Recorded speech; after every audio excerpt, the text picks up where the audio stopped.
Assalamualaikum warahmatullahi wabarakatuh. Salam jumpa di pertemuan pertama mata kuliah Sistem Informasi Manajemen. Saya Meita Novia, STMM, selaku dosen pengampu pada mata kuliah ini. Untuk pendahuluan, kita akan mulai dengan konsep sistem dan informasi. Jadi pada perkuliahan ini kita akan membahas bagian yang paling mendasar dari sistem informasi manajemen, yaitu sistem dan informasi.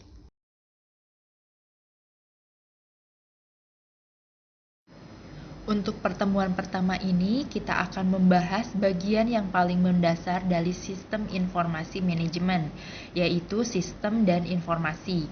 Untuk dapat memahami sistem informasi manajemen dengan baik, Anda harus memahami terlebih dahulu apa itu suatu sistem, karena sistem informasi manajemen itu sendiri adalah suatu sistem. Memahami informasi juga merupakan hal yang sangat penting karena informasi ini adalah keluaran dari sistem informasi manajemen. Jadi untuk capaian pembelajaran yang pertama adalah Anda mampu menjelaskan konsep dasar dari sistem informasi manajemen. Untuk tujuan pembelajarannya, melalui perkuliahan ini Anda diharapkan mampu menjelaskan definisi sebuah sistem informasi dan sistem informasi dengan tepat, mampu menjelaskan perbedaan sistem fisik dan sistem prosedural dengan tepat, mampu menjelaskan karakteristik dari suatu sistem dengan tepat, mampu menjelaskan pengendalian sistem dengan tepat, mampu menjelaskan siklus dan kualitas informasi, serta mampu menjelaskan komponen sistem informasi. Baik, untuk yang pertama mari kita bahas mengenai definisi sistem. Kita hidup di dunia ini yang penuh dengan sistem ya. Kita bisa lihat di sekeliling kita sendiri, apa yang kita lihat adalah kumpulan dari sistem-sistem. Misalnya ada sistem penerimaan mahasiswa baru, sistem perkuliahan, sistem perguruan tinggi, ada sistem bisnis, sistem peredaran bumi, atau sistem transportasi. Atau kita juga bisa melihat ke diri kita sendiri, apa yang kita miliki juga merupakan kumpulan dari sistem-sistem. Misalnya ada sistem pencernaan makanan, ada sistem pernapasan, ada sistem peredaran darah, dan lain sebagainya. Dengan demikian juga sistem informasi yang juga merupakan suatu sistem. Oleh karena itu, pemahaman suatu sistem terlebih dahulu akan sangat membantu pemahaman sistem informasi. Jadi, apa itu sistem? Untuk membentuk definisi dari sistem, terdapat dua pendekatan, yaitu pendekatan prosedur dan dengan pendekatan komponen. Kalau dengan pendekatan prosedur, sistem dapat diartikan sebagai kumpulan dari prosedur-prosedur yang mempunyai tujuan tertentu. Contohnya adalah sistem akuntansi ya, sebagai sistem yang tepat didekati dengan pendekatan prosedur. Karena sistem ini didefinisikan sebagai kumpulan dari prosedur-prosedur penerimaan kas, pengeluaran kas, penjualan, pembelian, dan buku besar. Sedangkan untuk pendekatan komponen, sistem dapat diartikan sebagai kumpulan dari komponen yang saling berhubungan satu dengan yang lainnya, serta membentuk satu kesatuan untuk mencapai tujuan tertentu. Contohnya, sistem yang dapat didekati dengan pendekatan komponen ini adalah sistem komputer. Karena sistem komputer didefinisikan sebagai kumpulan dari perangkat keras dan perangkat lunak. Sebagai ilustrasi, misalnya adalah sebuah mobil. Untuk menggambarkan dan menjelaskan mobil kepada orang yang belum pernah melihat mobil, apakah kita akan menjelaskannya melalui pendekatan komponen atau kita akan menjelaskan lewat pendekatan prosedur? Jika dijelaskan dengan pendekatan prosedur, suatu mobil sebagai suatu sistem yang didefinisikan sebagai kumpulan dari prosedur-prosedur, seperti bagaimana membuka pintunya, bagaimana angkat kaki kiri masuk ke dalam mobil, lalu kemudian angkat kaki kanan untuk masuk ke dalam mobil, sehingga dapat duduk di belakang kemudi. Lalu bagaimana kita menghidupkan mesin, memasukkan gigi persneling, dan menjelaskannya. Nah, jika dijelaskan dengan pendekatan komponen, suatu mobil dapat didefinisikan sebagai kumpulan dari komponen-komponen kerangka mobil, bodi mobil, tempat duduk, dashboard, mesin, roda yang bekerja bersama-sama membentuk satu kesatuan untuk mencapai tujuannya, yaitu membawa penumpang dari satu tempat ke tempat yang lain, seperti itu. Nah, dari kedua ilustrasi tadi, orang yang belum pernah melihat mobil akan lebih mudah membayangkan seperti apa mobil itu melalui pendekatan komponen dibandingkan melalui pendekatan prosedur ya. Jadi sebagai pembuktiannya, untuk mengetes apakah orang tersebut sudah dapat membayangkan seperti apa mobil itu, orang tersebut dapat diminta untuk dibuatkan, misalkan membuat miniatur mobil, seperti apa yang sudah dipahaminya. Jika memahami komponen-komponennya, yaitu bodi mobil, yang tadi tempat duduknya, dashboard, mesin kemudi, orang tersebut bisa dengan mudah merancang suatu mobil, membentuknya gitulah. Jika yang dipahaminya adalah prosedur, akan sangat sulit bagi orang tersebut untuk membuat miniatur mobil karena tidak mudah merancang, angkat kaki kiri masuk ke dalam mobil, kemudian angkat kanan untuk menjadi sebuah miniatur mobil. Nah, dari contoh tadi, maka sistem seperti sistem informasi akan lebih mudah dipahami dan dirancang jika didekati dengan pendekatan komponen. Karena sistem informasi memiliki komponen-komponen seperti itu. Secara umum, suatu sistem terdiri atas struktur dan proses. Struktur itu adalah komponen-komponennya, sedangkan proses adalah prosedur-prosedurnya. Jadi, sistem yang didefinisikan sebagai kumpulan struktur merupakan sistem fisik. Sedangkan sistem yang didefinisikan sebagai kumpulan proses merupakan sistem prosedural. Nah, di sini bisa dilihat ada beberapa definisi dari sistem dengan sistem fisik dan sistem prosedural. Untuk yang pertama, suatu sistem adalah suatu kesatuan yang terdiri atas interaksi subsistem yang berusaha mencapai tujuan atau goal yang sama. Nah, subsistem ini adalah nama lain dari komponen ya. Suatu sistem adalah suatu kumpulan komponen yang berinteraksi membentuk suatu kesatuan dan keutuhan yang kompleks dalam tingkat tertentu untuk mengejar tujuan umum. Ada definisi yang ketiga, suatu sistem adalah kumpulan yang ditata dan berinteraksi bersama-sama untuk melakukan suatu fungsi. Nah, yang keempat, ini adalah dilihat dari definisi sebagai prosedur. Suatu sistem adalah urut-urutan yang tepat dari tahapan-tahapan instruksi yang menerangkan apa yang harus dikerjakan, siapa yang mengerjakannya, kapan dikerjakan, dan bagaimana mengerjakannya. Selanjutnya adalah karakteristik atau sifat yang dimiliki oleh suatu sistem. Jadi suatu sistem mempunyai karakteristik atau sifat-sifat tertentu, yaitu mempunyai komponen-komponen, batas sistem, lingkungan luar sistem, penghubung, masukan atau input, keluaran atau output, pengolah, sasaran atau tujuan. Mari kita bahas satu persatu mengenai karakteristik dari sistem ini. Yang pertama adalah komponen sistem.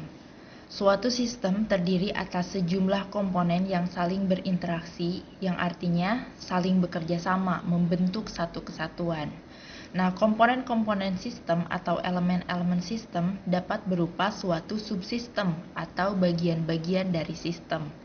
Setiap sistem, tidak peduli betapapun kecilnya, selalu mengandung komponen-komponen atau subsistem-subsistem. Salah satu contohnya adalah sistem akuntansi yang dapat terdiri atas beberapa subsistem, yaitu subsistem akuntansi pembelian, subsistem akuntansi penjualan, subsistem akuntansi penggajian, dan sebagainya. Umumnya, sistem yang luas terdiri dari subsistem-subsistem lagi atau terdiri dari komponen-komponen lagi yang disebut dengan suprasistem. Jadi misalnya, suatu perusahaan dapat disebut sebagai suatu sistem. Industri yang merupakan sistem yang lebih besar itu nanti akan disebut sebagai suprasistem. Apabila industri dipandang sebagai suatu sistem, maka perusahaan disebut sebagai subsistemnya. Lalu apabila perusahaan dipandang sebagai suatu sistem, maka sistem akuntansi adalah subsistemnya. Begitu contohnya. Jadi kalau sistem akuntansi dipandang sebagai suatu sistem, nah perusahaan adalah suprasistem dan industri adalah supra dari suprasistem. Seperti itu. Untuk karakteristik sistem yang kedua adalah memiliki batas sistem atau boundaries. Batas sistem merupakan daerah yang membatasi antara suatu sistem dan sistem yang lainnya atau dengan lingkungan luarnya. Batas sistem ini memungkinkan suatu sistem dipandang sebagai satu kesatuan. Batas suatu sistem menunjukkan ruang lingkup atau skop dari sistem tersebut. Untuk karakteristik yang ketiga adalah memiliki lingkungan luar sistem. Jadi lingkungan luar sistem adalah apapun di luar batas sistem yang mempengaruhi operasi sistem dan bersifat menguntungkan dan dapat juga merugikan sistem tersebut. Lingkungan luar yang menguntungkan harus tetap dijaga dan dipelihara, sedangkan lingkungan luar yang merugikan harus ditahan dan dikendalikan agar tidak mengganggu kelangsungan hidup dari suatu sistem.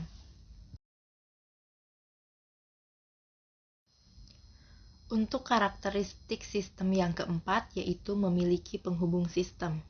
Penghubung sistem adalah media penghubung antara satu subsistem dan subsistem lainnya. Melalui penghubung ini, dimungkinkan sumber-sumber daya mengalir dari satu subsistem ke subsistem lainnya. Keluaran atau output dari satu subsistem akan menjadi masukan atau input untuk subsistem lainnya dengan melalui penghubung. Nah, dengan penghubung, satu subsistem dapat berintegrasi dengan subsistem lainnya untuk membentuk satu kesatuan. Untuk karakteristik yang kelima, yaitu masukan sistem atau input, adalah energi yang dimasukkan dalam sistem. Masukan dapat berupa masukan perawatan atau maintenance input dan masukan sinyal atau signal input. Maintenance input adalah energi yang dimasukkan supaya sistem tersebut beroperasi. Sedangkan signal input adalah energi yang diproses untuk didapatkan keluaran. Contohnya adalah dalam sistem komputer. Program atau software adalah maintenance input yang digunakan untuk mengoperasikan komputernya, dan data adalah signal input untuk diolah menjadi informasi sebagai keluaran, seperti itu. Untuk karakteristik yang keenam adalah keluaran sistem. Keluaran di sini adalah hasil dari energi yang diolah dan diklasifikasikan menjadi keluaran yang berguna dan sisa pembuangan. Keluaran dapat merupakan masukan untuk subsistem yang lain atau kepada suprasistem. Misalnya untuk sistem komputer, panas yang dihasilkan adalah keluaran yang tidak berguna karena merupakan hasil sisa pembuangan, sedangkan informasi adalah keluaran yang dibutuhkan. Untuk karakteristik yang ketujuh adalah pengolah sistem. Pengolah sistem adalah suatu sistem yang dapat mempunyai suatu bagian pengolah atau sistem itu sendiri sebagai pengolahnya. Pengolah yang akan mengubah masukan menjadi keluaran. Suatu sistem produksi akan mengolah masukan berupa bahan baku dan bahan-bahan yang lain menjadi keluaran berupa barang jadi. Atau contoh lainnya adalah sistem akuntansi yang akan mengolah data-data transaksi menjadi laporan-laporan keuangan dan laporan-laporan lain yang dibutuhkan oleh manajemen. Karakteristik yang kedelapan adalah sasaran sistem. Suatu sistem mempunyai maksud tertentu. Ada yang menyebutkan maksud dari suatu sistem adalah mencapai suatu tujuan atau goal, dan ada juga yang menyebutkan untuk mencapai suatu sasaran atau objektif. Goal biasanya dihubungkan dengan ruang lingkup yang lebih luas, sedangkan sasaran dalam ruang lingkup yang lebih sempit.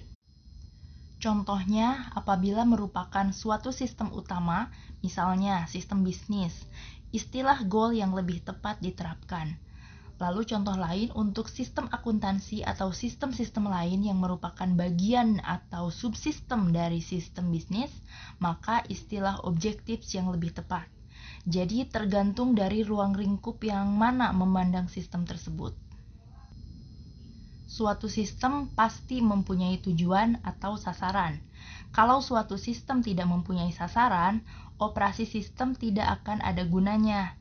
Sasaran dari sistem sangat menentukan masukan yang dibutuhkan sistem dan keluaran yang akan dihasilkan oleh sistem. Suatu sistem dikatakan berhasil apabila mengenai sasaran atau tujuannya. Selanjutnya kita akan membahas klasifikasi sistem. Sistem dapat diklasifikasikan dari berbagai sudut pandang seperti berikut ini. Yang pertama, sistem diklasifikasikan sebagai sistem abstrak dan sistem fisik. Untuk sistem abstrak adalah sistem yang berupa pemikiran atau ide-ide yang tidak tampak secara fisik. Misalnya, sistem teologia, yaitu sistem yang berupa pemikiran-pemikiran hubungan antara manusia dan Tuhan. Sedangkan sistem fisik merupakan sistem yang ada secara fisik, misalnya sistem komputer, sistem akuntansi, dan sistem produksi. Lalu, sistem juga diklasifikasikan sebagai sistem alamiah dan sistem buatan manusia.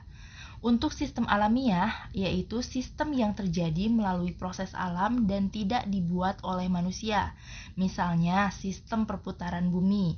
Sistem buatan manusia adalah sistem yang dirancang oleh manusia.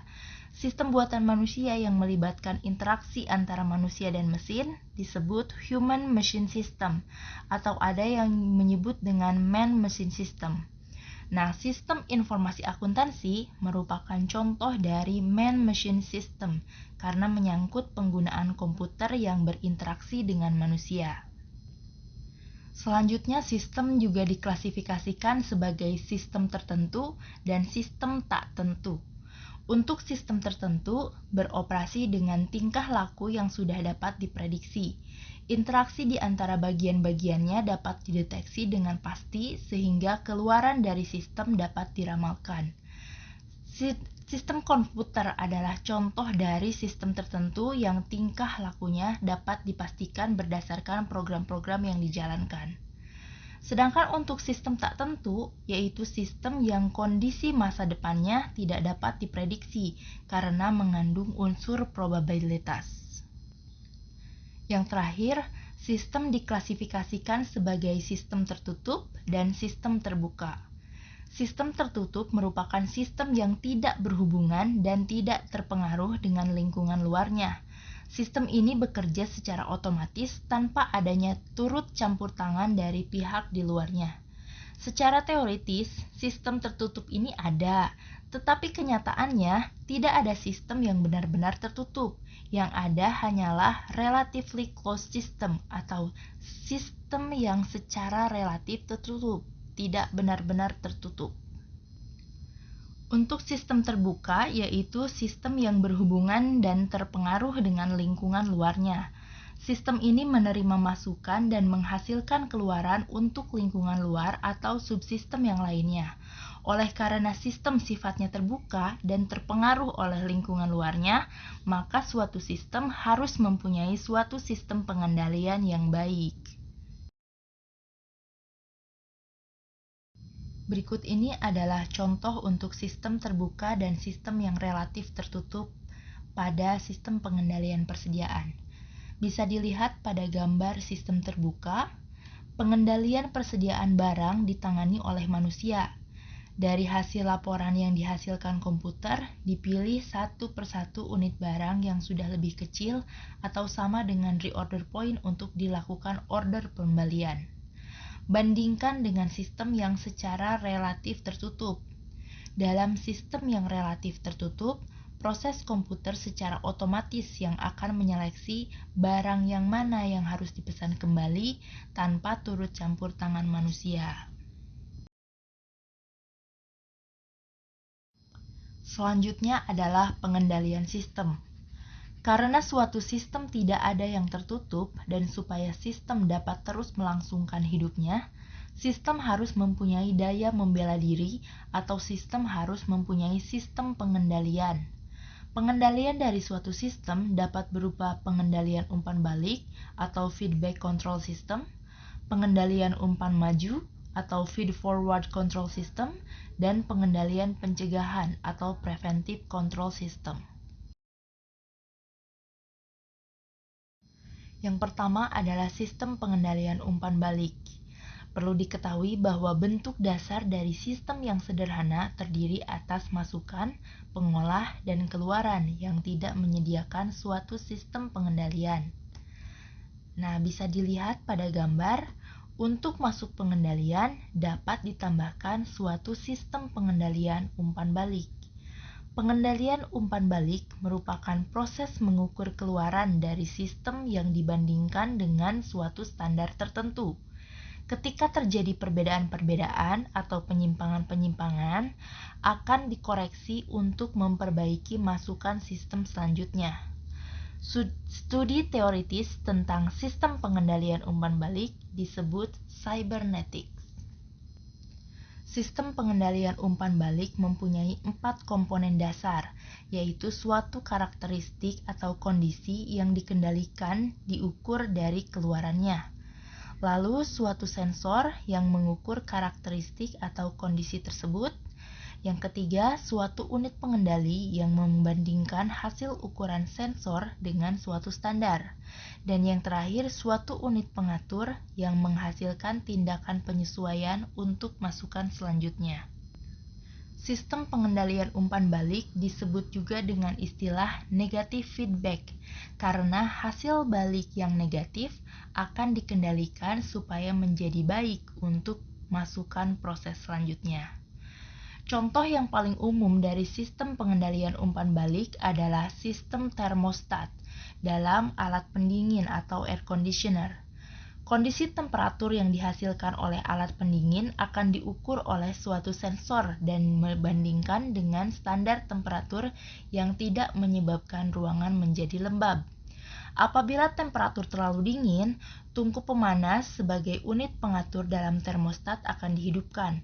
Apabila temperatur terlalu panas, tungku akan dimatikan dan alat pendingin akan bekerja kembali.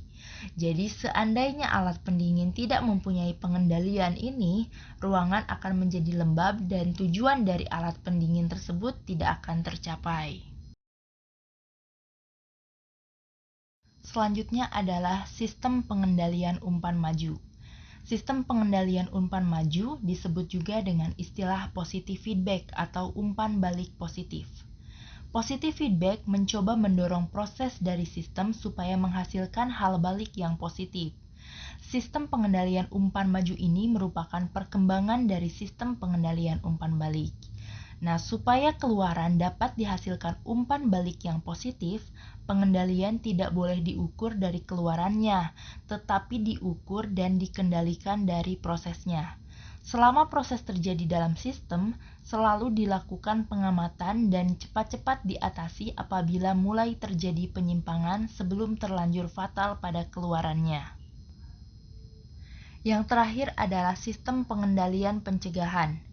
Kalau sistem pengendalian umpan balik mengendalikan keluarannya, sedangkan sistem pengendalian umpan baju mengendalikan prosesnya, nah sistem pengendalian pencegahan mencoba untuk mengendalikan sistem di muka atau dimasukkan di inputnya sebelum proses dimulai dengan mencegah hal-hal yang merugikan untuk masuk ke dalam sistem. Selanjutnya kita akan membahas apa sebenarnya informasi itu sehingga sangat penting artinya bagi suatu sistem. Informasi didefinisikan oleh Hartono pada tahun 2005 sebagai data yang diolah ke dalam bentuk yang berguna bagi para pemakainya. Dari definisi informasi ini dapat disimpulkan bahwa informasi adalah data yang diolah. Yang kedua, menjadi bentuk yang lebih berguna dan lebih berarti bagi para pemakainya. Sumber dari informasi adalah data. Data adalah kenyataan yang menggambarkan suatu kejadian-kejadian dan kesatuan nyata. Kejadian-kejadian atau event adalah sesuatu yang terjadi pada saat yang tertentu. Dalam dunia bisnis, kejadian-kejadian yang sering terjadi adalah perubahan dari suatu nilai yang disebut dengan transaksi. Misalnya, penjualan adalah transaksi perubahan nilai barang menjadi nilai uang atau nilai piutang dagang. Selanjutnya adalah siklus informasi. Data merupakan bentuk yang masih mentah, belum dapat bercerita banyak sehingga perlu diolah lebih lanjut. Data dapat berbentuk simbol-simbol semacam huruf, angka, gambar, sinyal, atau suara. Pada data yang diolah melalui suatu model menjadi informasi, penerima kemudian menerima informasi tersebut, membuat suatu keputusan, dan melakukan tindakan yang berarti menghasilkan suatu tindakan lain yang akan membuat sejumlah data kembali. Data tersebut akan ditangkap sebagai input, diproses kembali lewat suatu model, dan seterusnya membentuk suatu siklus. Nah, siklus ini disebut sebagai siklus informasi, disebut juga dengan siklus pengolahan data.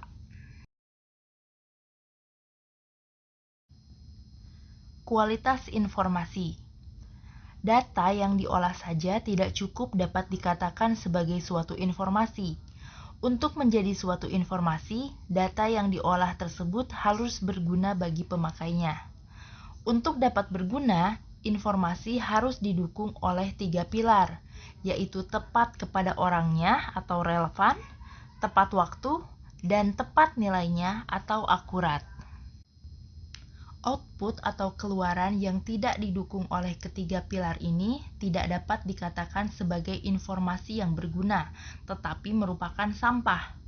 Misalnya, Anda adalah seorang manajer keuangan suatu perusahaan. Anda meminta informasi keuangan kepada bagian sistem informasi dan bukan kepada bagian keuangan. Sehingga bukannya Anda mendapatkan informasi tentang keuangan, tetapi Anda malah mendapatkan laporan tentang karyawan-karyawan yang terlambat datang misalnya.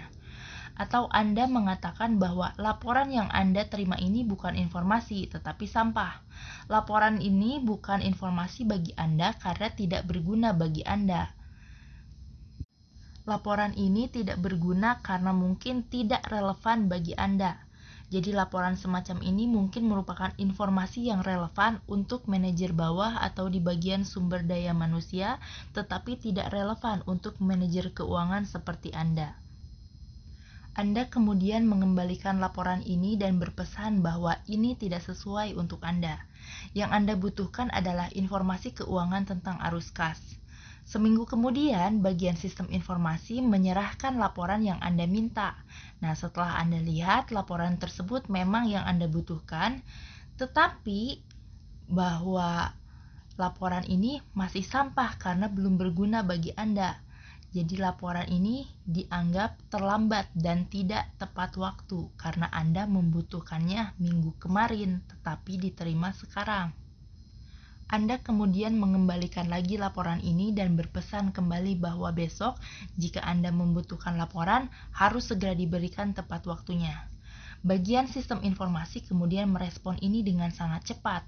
Pada waktu Anda membutuhkan laporan, bagian sistem informasi langsung menyediakannya bagi Anda. Akan tetapi, lagi-lagi Anda mengatakan bahwa laporan ini belum informasi bagi Anda, tetapi masih sampah. Anda beralasan bahwa laporan ini belum berguna bagi Anda karena banyak nilai yang masih tidak akurat, sehingga dapat menyesatkan pengambilan keputusan yang akan Anda ambil. Nah, dari contoh ilustrasi tadi, terlihat bahwa menghasilkan informasi merupakan hal yang tidak mudah. Banyak sistem informasi yang gagal dalam penerapannya karena sebenarnya sistem tersebut bukan sistem informasi, tetapi adalah sistem sampah. Sistem sampah ini tidak menghasilkan informasi, tetapi menghasilkan sampah. Jika yang dihasilkan adalah sampah, hasil dari sistem ini tidak akan digunakan oleh pemakainya karena merupakan hasil yang tidak berguna. Jadi, untuk menjadi sistem informasi, hasil dari sistem itu harus berupa informasi yang berguna, yaitu harus memenuhi 3 kriteria: relevan, tepat waktu, dan akurat. Kalau satu saja kriteria ini tidak dipenuhi, hasil dari sistem tersebut adalah sampah. Setelah kita membahas mengenai apa itu sistem dan apa itu informasi, kita lanjutkan dengan membahas apa itu sistem informasi. Sistem informasi didefinisikan sebagai suatu sistem untuk mengumpulkan, mengolah, menyimpan, dan mendistribusikan informasi. Tugas dari sistem informasi adalah melakukan siklus pengolahan data. Untuk melakukan siklus ini sebagai suatu sistem, diperlukan komponen-komponen tertentu.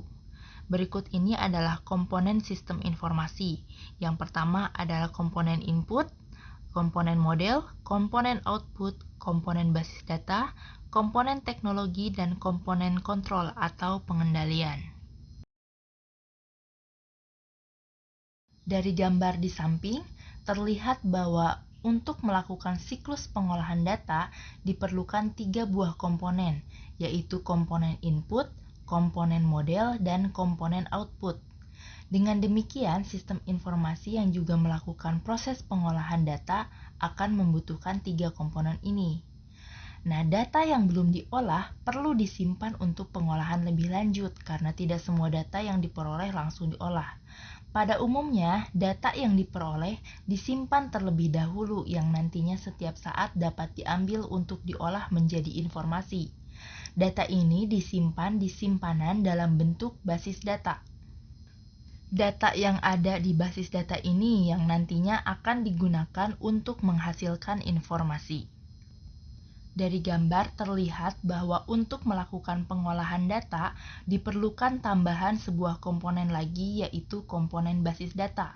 Dengan demikian, komponen-komponen sistem informasi yaitu komponen input, komponen model, dan komponen output lalu ditambah dengan komponen basis data. Pertanyaannya sekarang adalah, apakah keempat komponen ini telah cukup membentuk suatu sistem informasi untuk mencapai tujuannya? Nah, untuk menjawab pertanyaan ini perlu diuji apakah tujuan dari sistem informasi, yaitu menghasilkan informasi yang berguna dapat dicapai. Informasi yang relevan dapat dicapai dengan komponen model. Informasi yang tepat waktu dapat dicapai dengan komponen teknologi. Komponen teknologi sistem komputer mempercepat proses pengolahan data dan komponen teknologi telekomunikasi mempercepat proses transmisi data sehingga membuat informasi dapat disajikan tepat waktunya. Informasi yang akurat dapat dicapai dengan komponen kontrol. Komponen kontrol atau pengendalian akan menjaga sistem informasi dari kesalahan-kesalahan yang disengaja atau tidak disengaja. Komponen kontrol membuat sistem informasi menghasilkan informasi yang akurat. Jadi, sistem informasi mempunyai 6 buah komponen, yaitu komponen input, komponen model, komponen output, komponen teknologi, komponen basis data, dan komponen kontrol atau komponen pengendalian. Keenam komponen ini harus ada bersama-sama dan membentuk satu kesatuan. Jika satu atau lebih komponen tersebut tidak ada, sistem informasi tidak akan dapat melakukan fungsinya, yaitu pengolahan data, dan tidak dapat mencapai tujuannya, yaitu menghasilkan informasi yang relevan, tepat waktu, dan akurat. Selanjutnya kita akan membahas satu persatu komponen dari sistem informasi. Yang pertama, komponen input. Input merupakan data yang masuk dalam sistem informasi. Komponen ini perlu ada karena merupakan bahan dasar dalam pengolahan informasi. Sistem informasi tidak akan dapat menghasilkan informasi jika tidak mempunyai komponen input. Jika sistem informasi tidak pernah mendapatkan input tetapi dapat menghasilkan output, ini merupakan hal yang ajaib. Input yang masuk ke dalam sistem informasi dapat langsung diolah menjadi informasi atau jika belum dibutuhkan, maka dapat disimpan terlebih dahulu di storage dalam bentuk basis data. Nah, input dari sistem informasi berupa data yang akan diolah oleh sistem ini. Data dari sistem informasi dapat berasal dari luar organisasi, misalnya data saham, dari pasar modal, atau dari dalam organisasi seperti data penjualan. Selanjutnya adalah komponen output. Produk dari sistem informasi adalah output yang berupa informasi yang berguna bagi para pemakainya. Output merupakan komponen yang harus ada di sistem informasi. Sistem informasi yang tidak pernah menghasilkan output tetapi selalu menerima input dikatakan bahwa input yang diterima masuk ke dalam lubang yang dalam atau default. Output dari sistem informasi dibuat dengan menggunakan data yang ada di basis data dan diproses menggunakan model yang tertentu. Selanjutnya adalah komponen basis data. Basis data adalah kumpulan data yang saling berhubungan satu dengan yang lainnya, tersimpan di perangkat keras komputer dan digunakan perangkat lunak untuk memanipulasinya. Yang keempat adalah komponen model. Informasi yang dihasilkan oleh sistem informasi berasal dari data yang diambil melalui basis data yang diolah lewat suatu model-model tertentu. Model-model yang digunakan di sistem informasi dapat berupa model logika yang menunjukkan suatu proses perbandingan logika atau model matematika yang menunjukkan proses perhitungan matematika. Kelima, komponen teknologi. Teknologi merupakan komponen yang penting di sistem informasi. Tanpa adanya teknologi yang mendukung, sistem informasi tidak akan dapat menghasilkan informasi yang tepat waktunya. Komponen teknologi mempercepat sistem informasi dalam pengolahan datanya. Komponen teknologi dapat dikelompokkan dalam dua macam kategori, yaitu teknologi sistem komputer, yaitu perangkat keras dan perangkat lunak, dan teknologi sistem telekomunikasi. Yang terakhir adalah komponen kontrol. Komponen kontrol juga merupakan komponen yang penting dan harus ada di dalam sistem informasi. Komponen kontrol ini digunakan untuk menjamin bahwa informasi yang dihasilkan oleh sistem informasi merupakan informasi yang akurat. Sekian pembahasan pada pertemuan kali ini. Berikut ini adalah buku-buku referensi yang dapat Anda gunakan. Yang pertama ada Jogianto tahun 2018, Sistem Informasi Manajemen edisi ketiga terbitan UT. Lalu ada Sarosa tahun 2019, Sistem Informasi Manajemen edisi 1 juga terbitan UT. Lalu Rusdiana dan Irfan tahun 2014, Sistem Informasi Manajemen terbitan Pustaka Setia. Dan yang terakhir Ricaeti tahun 2016, Sistem Informasi Manajemen edisi 3 terbitan Mitra Wacana Media. Untuk mengevaluasi sejauh mana pemahaman Anda mengenai materi pada pertemuan ini, silahkan Anda kerjakan tugas di bawah ini. Yang pertama, jelaskan karakteristik suatu sistem. Yang kedua, apa yang membedakan antara pengendalian pencegahan, pengendalian umpan maju, dan pengendalian umpan balik. Yang ketiga, jelaskan kriteria kualitas informasi. Yang keempat, apa itu siklus pengolah data. Dan yang kelima, jelaskan komponen dari sistem informasi. Sebagai penutup, berikut ini ada quotes dari Carly Florina. The goal is to turn data into information and information into insight. Tujuannya adalah mengubah data menjadi informasi dan informasi menjadi wawasan. Semoga materi pada pertemuan ini dapat dipahami dengan baik dan menambah wawasan Anda. Mohon maaf apabila banyak kekurangan dan terima kasih telah menyimak paparan ini. Wassalamualaikum warahmatullahi wabarakatuh.